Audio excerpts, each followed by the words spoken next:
ওই তাহসানের একটা কথা আছে না, আমি যেকালে তোমার জন্য প্রেমের কবিতা লিখেছিলাম সেকালে হয়তো তুমি আমার যোগ্যও ছিলে না। যেকালে তুমি আমাকে ছেড়ে গিয়েছো সেকালে হয়তো অন্য কেউ আমাকে ভালোবেসে ফেলেছে। আসল ব্যাপারটা হচ্ছে, আমরা প্রকৃতি থেকে ঋতুকে যতটা সহজে মেনে নেই, যত সহজে আমরা গ্রীষ্ম থেকে বর্ষাকে মেনে নেই, ঠিক ততটা সহজে মানুষের বেলায় আমরা পারি না।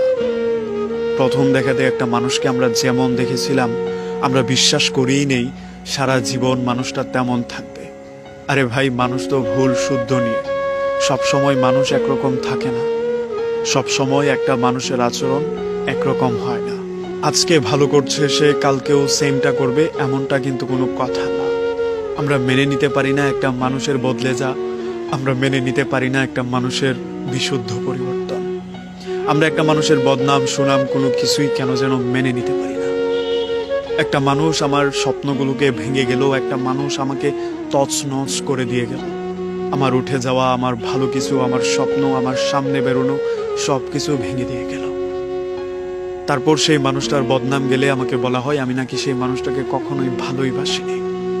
আরে ভাই, একটা মানুষ আমার অস্তিত্বকে বিলীন করে দিয়েছে, আমার ভালো থাকাটাকে কেড়ে নিয়েছে, আমার স্বপ্নগুলোকে ধূলিসাৎ করে দিয়েছে। এখন কি আমি সেই মানুষটার সবসময় প্রশংসা করে যাব?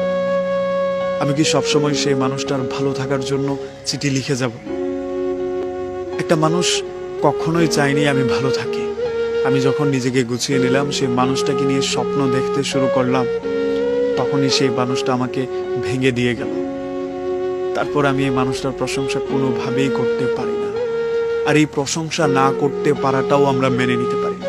সেজন্যই বলা হয় মানুষ বোকা, মানুষ প্রচন্ড চালাক। তারপরেও মানুষই মানুষকে নিয়ে বেঁচে থাকতে হয়। আমরা মেনে নিতেই চাই না, হাত ধরলেই হাতের রেখা বদলে ফেলা যায় না। আমরা যাদেরকে নিয়ে স্বপ্ন দেখি, যাদেরকে নিয়ে বাঁচতে চাই, তারাই দিন শেষে আমাদের পাশে থাকে।